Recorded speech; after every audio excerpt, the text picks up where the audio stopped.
नमस्कार दोस्तों। आज फिर एक बार बात करते हैं और बात होनी चाहिए। देखिए, आज हिंदुस्तान के इतिहास में आज बहुत महत्वपूर्ण दिन है, क्योंकि आज देश का बहुत बड़ा युवा वर्ग सड़क पे है। राष्ट्रीय राजधानी के जंतर मंतर पे जब मैं ये वीडियो रिकॉर्ड करने का प्रयास कर रहा हूँ, तब भी प्रदर्शन चल रहा है और लगभग 5 बज चुके हैं। 5 बजे तक की परमिशन मिली थी। आज जो ये प्रदर्शन हुआ है, इस प्रदर्शन को लेकर एक बात तो स्पष्ट हो गई है कि देश का जो युवा है वो जागरूक है, लेकिन उसे दिशा की आवश्यकता है।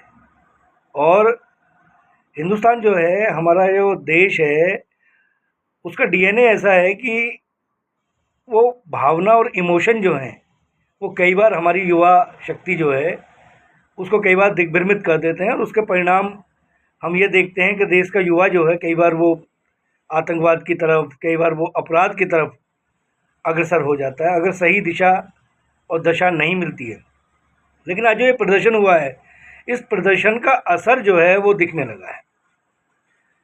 अभी मेरे जो व्हाट्सएप ग्रुप है भारतीय जनता पार्टी का, उस पर एक मैसेज भारतीय जनता पार्टी की तरफ से आधिकारिक मैसेज भेजा गया है। जो मीडिया प्रभारी हैं, भारतीय जनता पार्टी के राष्ट्रीय मीडिया प्रभारी, जिसको कह सकते हैं कार्यालय के प्रभारी हैं, सांसद हैं अनिल बलूनी, उनके और संजय मयूख जो विधान परिषद सदस्य हैं बिहार से और सह मीडिया प्रभारी हैं, दोनों के हवाले से एक मैसेज आया है कि 8 तारीख को भारत मंडपम में एक press conference Bharatiya Janata party की तरफ से की जाएगी, जिसमें सरकार के 12 साल पूरे होने पर उन उपलब्धियों के बारे में जानकारी देंगे जो अभी तक जो है उपलब्धियां हासिल की हैं हिंदुस्तान ने। उसमें किस तरीके की चीज़ें आती हैं, लेकिन एक बात बड़ी है कि राष्ट्रीय अध्यक्ष भारतीय जनता पार्टी के नितिन नवीन जो हैं, उनके साथ जो मंत्रिमंडल है मोदी जी का, उसके कुछ वरिष्ठ मंत्री भी शामिल रहेंगे। और मंत्रियों में कौन कौन शामिल होंगे, अभी तक इस बात की तो जानकारी नहीं है। लेकिन ये जो प्रेस कॉन्फ्रेंस है, ये जो संवाददाता सम्मेलन है, इस संवाददाता सम्मेलन में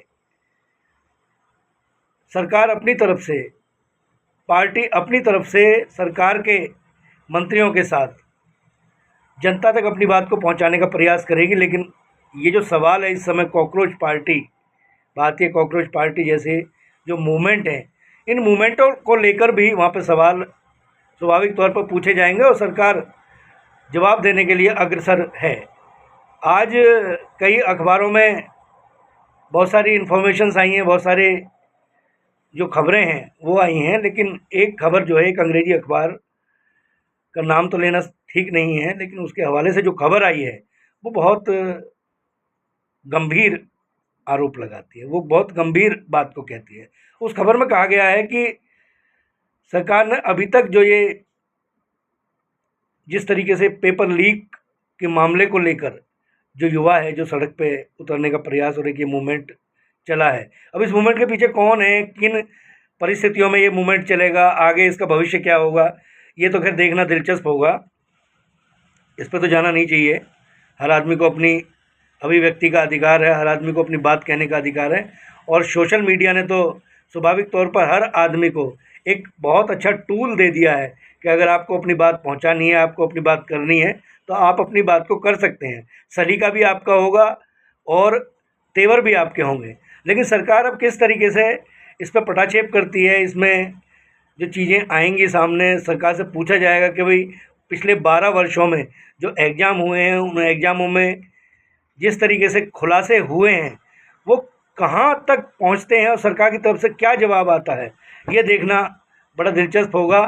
लेकिन क्योंकि एक अपडेट ये आया है कि भारतीय जनता पार्टी ने ये जो मूवमेंट है, इस मूवमेंट को थोड़ा सा गंभीरता से लिया है, और वो गंभीरता से लेने का जो मकसद है उस पर स्वाभाविक तौर पर एक प्रेस कॉन्फ्रेंस राष्ट्रीय अध्यक्ष अपने पार्टी के वरिष्ठ मंत्रियों के साथ करेंगे और किस तरीके से अपनी बात को वो रखते हैं, ये देखना बड़ा दिलचस्प होगा। मुझे लगता है कि 8 तारीख का 12 बजे का जो समय है, सारे टीवी चैनल्स जो है मुझे लगता है कि उसको लाइव करेंगे। भारतीय जनता पार्टी का अपना एक प्लेटफॉर्म है, उस पर भी लाइव होगा और उस प्रेस कॉन्फ्रेंस में कौन किस तरीके से सवालों के जवाब देता है, ये देखना बड़ा दिलचस्प होगा। इस वीडियो में इतना ही।